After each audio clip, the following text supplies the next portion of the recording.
दशरथ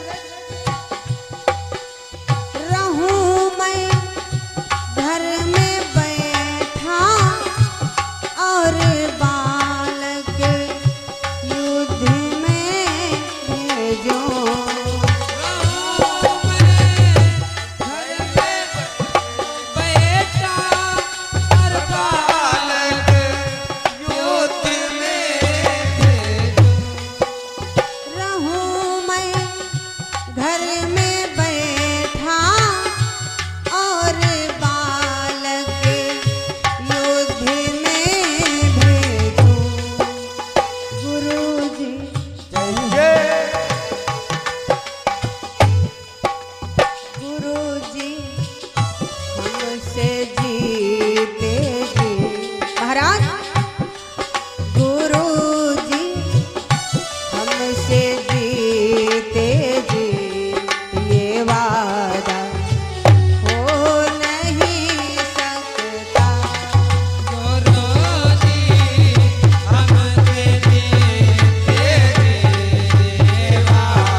सच्चिदानंद भगवान की जय हो।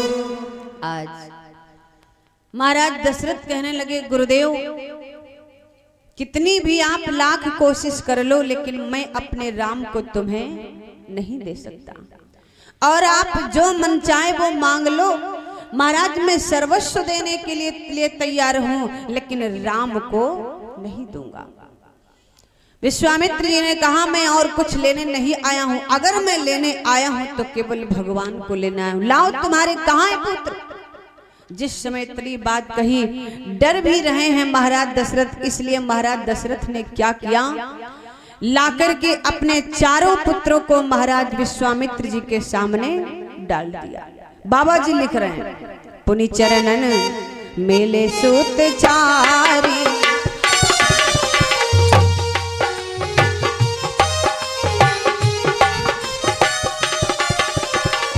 पुनि चरणन मेले सूत चारी, राम देखी मुनि बिरति बिसारी,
दशरथ ने क्या किया, विश्वामित्र जी कहे अनुसार चारों पुत्रों को लाकर के विश्वामित्र जी महाराज के चरणों में साष्टांग डाल दिया। आज चारों पुत्र महाराज विश्वामित्र जी के सामने साष्टांग पड़े हुए, लेकिन महाराज विश्वामित्र जी ने उन चार में से किसको देखा है, ध्यान दीजिएगा भैया, उन चार में से किसको देखा विश्वामित्र जी ने, भय मगन देखते मुख शोभा। जिस समय विश्वामित्र जी महाराज ने राम को देखा, लक्ष्मण भी है साथ में, भरत भी साथ में है, शत्रुघ्न भी साथ में, लेकिन किसी को नहीं देखा।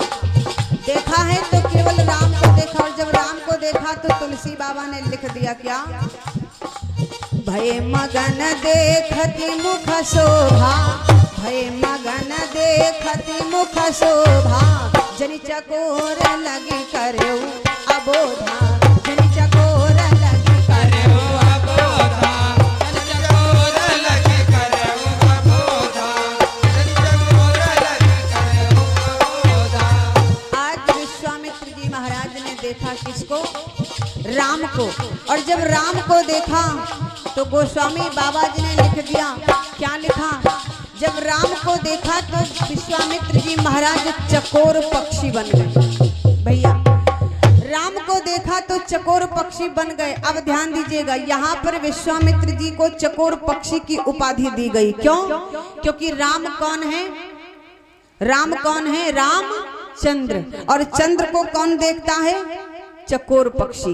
विचार करना भैया, आज विश्वामित्र जी को चकोर पक्षी की उपाधि मिल गई, चकोर पक्षी की उपाधि मिल गई। जिस प्रकार से चकोर पक्षी सारी रात चंद्रमा को देखते देखते रात बिता देता है, किसी और तरफ नहीं देखता, उसी प्रकार से आज महाराज विश्वामित्र जी बगल में 3 पुत्र और पड़े हुए हैं साष्टांग, लेकिन किसी को नहीं देखा। देखा तो केवल रामचंद्र को देखा। ए भैया जरा विचार करना, चकोर पक्षी की भावना चंद्र के प्रति क्या होती, चंद्रमा के प्रति क्या होती, प्रेम की पराकाष्ठा देखें भैया जरा। क्या है?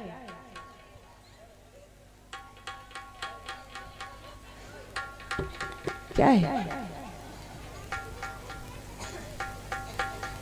तुम तो इतनी बड़ी हो तनुसरा बोट को। आज चंद्र और चकोर की पराकाष्ठा को देखे, प्रेम की पराकाष्ठा को देखे। एक बार ऐसा हुआ, चकोर पक्षी जो था वो चंद्रमा को देख रहा है, ध्यान देंगे, चंद्रमा को देख रहा, सारी रात चंद्रमा को देखता रहा, चंद्रमा को देखता रहा। और जब सवेरा होने लगा तो वही चकोर पक्षी आग के अंगारे को खाने के लिए तैयार हो गया। भैया आग के अंगार को खाने के लिए तैयार हो गया तो किसी ने चकोर पक्षी से कहा कि तुम आग के अंगार को क्यों खाना चाहते हो? तो बोला, पक्षी ने कहा, किसने? चकोर पक्षी ने कहा, मैं आग के अंगार को खाने के लिए इसलिए तैयार हो गया क्योंकि मैं अपने मित्र के विरह में आग के अंगार को भी खा लूंगा। प्रेम की पराकाष्ठा देखें मेरे भाई। जिस समय इतनी बात कही तो उस व्यक्ति ने कहा चकोर पक्षी से कि अगर तुम आग का अंगारा खा लोगे तो तुम जलकर के राख हो जाओगे, और अगर जलकर के राख हो जाओगे ये चंद्रमा दिन भर तो तुम्हें नहीं दिखाई देगा, लेकिन रात में फिर निकलेगा, और अगर तुम आग के अंगारे को नहीं खाओगे तो फिर तुम चंद्रमा को देख सकोगे, और अगर आग के अंगारे को खा लोगे तो तुम जल करके राख हो जाओगे। तो ये कहा कि बुद्धिमानी है, बुद्धिमानी तो तब है, तुम्हें तो जीवित रहना चाहिए, और फिर रात में जब चंद्रमा निकले तो फिर तुम चंद्रमा को देखते रहना। जिस समय इतनी बात कही तो चकोर पक्षी ने कहा, नहीं, मैं अपने मित्र से दूर नहीं रह सकता, मैं अपने मित्र से दूर नहीं रह सकता। अगर मैं जल करके राख हो जाऊंगा तो मैं अपने मित्र से मिल जाऊंगा। ध्यान देंगे, चकोर पक्षी ने कहा अगर मैं आग के अंगारे को खा लूंगा तो जल करके राख हो जाऊंगा तो मैं अपने मित्र चंद्रमा से मिल जाऊंगा। तो उसने कहा कि फिर जल करके तुम चंद्रमा से कैसे मिल सकते हो, तुम तो खाक हो जाओगे, तो अपने मित्र चंद्रमा से कैसे मिलोगे? तो चकोर पक्षी ने कहा, सुनो, जब मैं आग के अंगारे को खा लूंगा, जलकर के राख हो जाऊंगा, भगवान शंकर ताजी भस्म के बड़े ही प्रेमी हैं। बोले बाबा ताजी भस्म के बड़े प्रेमी हैं, जब मैं जलकर के राख हो जाऊंगा, भोले बाबा अपने कैलाश पर्वत से उतर करके आएंगे और हमारी ताजी भस्म को अपने मस्तक पर लगा लेंगे, और जब अपने मस्तक पर लगाएंगे तो भोले बाबा के ललाट पर हमारा मित्र निवास करता है। भोले बाबा के ललाट पर हमारा मित्र चंद्रमा निवास करता है। जब भोले बाबा हमारी ताजी भस्म को अपने मस्तक पे लगा लेंगे, अगर हमारे मित्र चंद्रमा के पास अमृत है, अगर हमारे मित्र चंद्रमा ने एक भी अमृत की बूंद हमारे ऊपर डाल दी तो मैं निर्जीव से सजीव हो जाऊंगा, और जब सजीव हो जाऊंगा तो अपने मित्र चंद्रमा से मिल जाऊंगा। इसलिए मैं आग के अंगारे को खाना चाहता हूँ। ए भैया, अगर कुछ पाना है तो कुछ खोना पड़ेगा। ध्यान दीजिएगा भैया, कुछ यदि पाना है तो कुछ खोना पड़ेगा, क्योंकि बिना खोने से कोई चीज मिलने वाली नहीं है। ध्यान देना, कुछ भी मिलने वाला नहीं। आज विश्वामित्र जी महाराज को चकोर पक्षी की उपाधि दे दी गई। जरा विचार करना, महाराज विश्वामित्र जी अगर आज यहाँ पर आए हैं तो अपने सम्मान को खाक में मिला करके आए।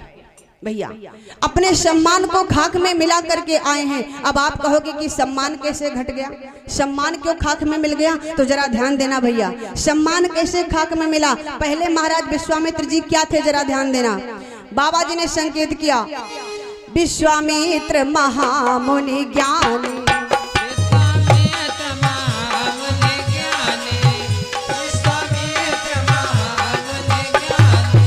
विश्वामित्र महामुनि ज्ञानी, विश्वामित्र महामुनि ज्ञानी, बसहि विपिन शुभ आश्रम जानी, विपिन शुभ आश्रम जाने, विपिन शुभ आश्रम जाने, विपिन शुभ आश्रम जाने। विश्वामित्र जी महाराज कौन है?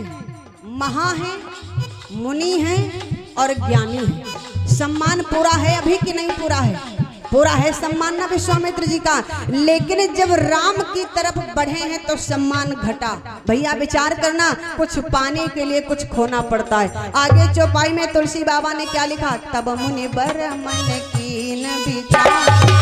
पहले क्या थे, महामुनि और ज्ञानी, अब क्या रह गए भैया, केवल मुनि रह गए। बोलो महा हट गया, ज्ञानी हट गया, सम्मान कम हुआ कि नहीं कम हुआ, कम हो गया ना, ध्यान दीजिएगा।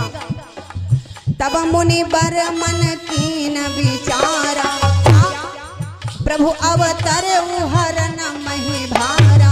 जैसे राम के विषय में सोचा, सम्मान घट गया, कहा महामुनि ज्ञानी और अब केवल मुनि बचे हैं। ध्यान देंगे, आगे चलो, इतना ही नहीं आगे चलो, ध्यान दे भैया।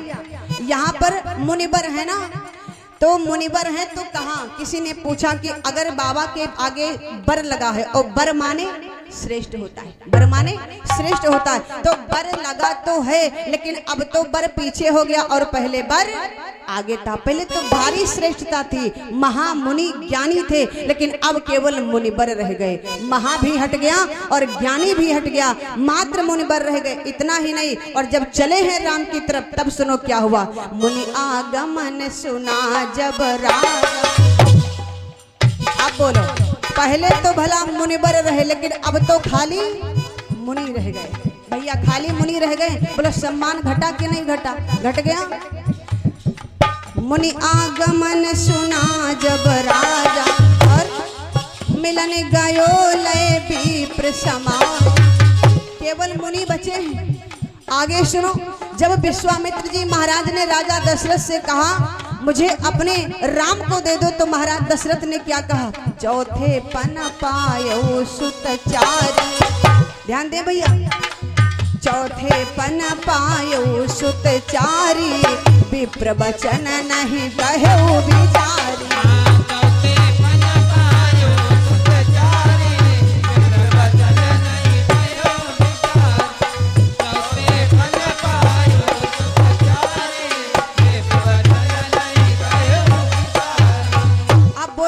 सम्मान घट गया। अब कौन बचे भैया, मात्र एक मांगने वाले ब्राह्मण।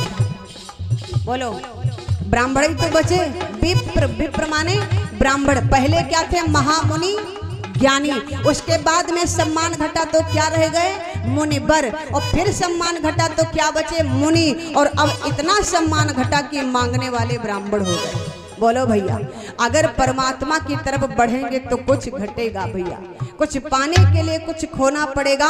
और यहाँ तक ब्राह्मण तक भी ठीक था भैया, ब्राह्मण तक भी ठीक था, लेकिन आगे आगे तो चकोर पक्षी की उपाधि दे दी, यानी विश्वामित्र जी चकोर पक्षी हो गए। भला बताओ, परमात्मा हमें ऐसे थोड़ी मिलेगा भैया। भगवान को यदि पाना है तो अपना सम्मान खाक में मिलाना पड़ेगा, तभी भगवान हमें मिलेगा।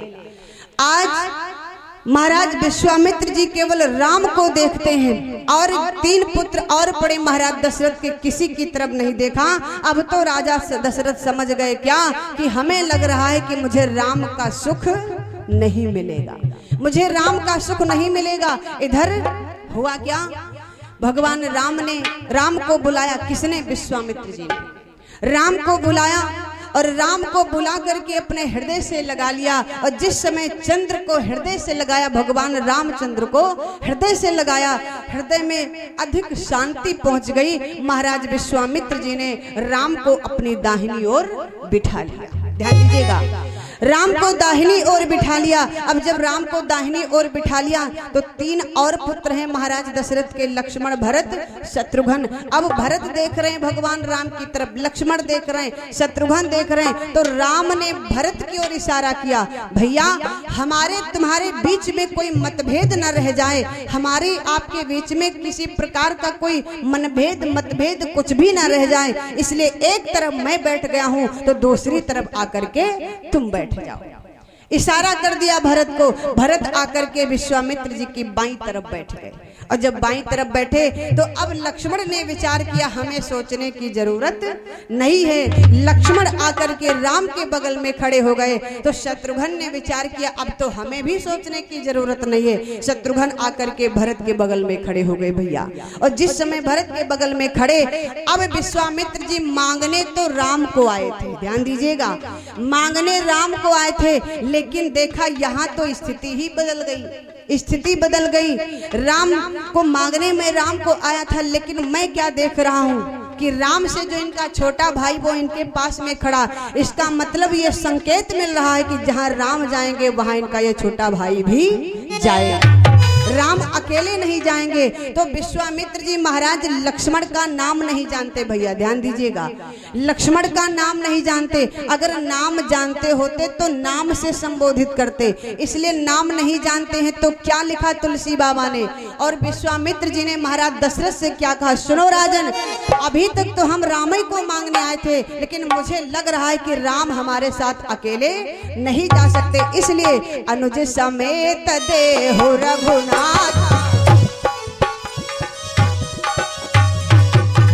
बोलो भैया, अगर नाम जानते होते तो सीधे कह देते लक्ष्मण सहित देव रघुनाथा। बोलो कह देते कि नहीं कह देते, लेकिन ऐसा नहीं कहा, बल्कि संकेत किया।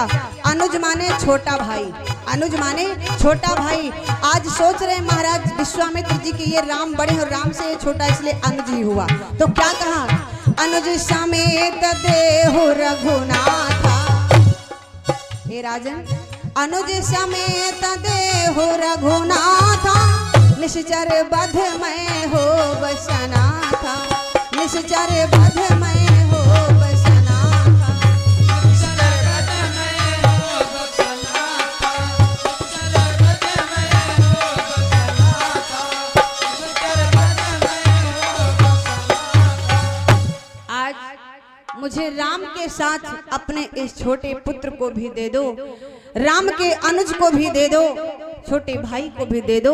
इसलिए मैं अब दो को मांग रहा हूं, एक तो राम को और एक राम के छोटे भाई को। जिस समय इतनी बात कही तो अब क्या था, महाराज दशरथ समझ गए कि अब मैं राम को किसी प्रकार से बचा नहीं पाऊंगा। तो पहले महाराज दशरथ ने दो नीतियों का प्रयोग किया था। कौन सी? एक तो साम नीति और दूसरे दाम नीति।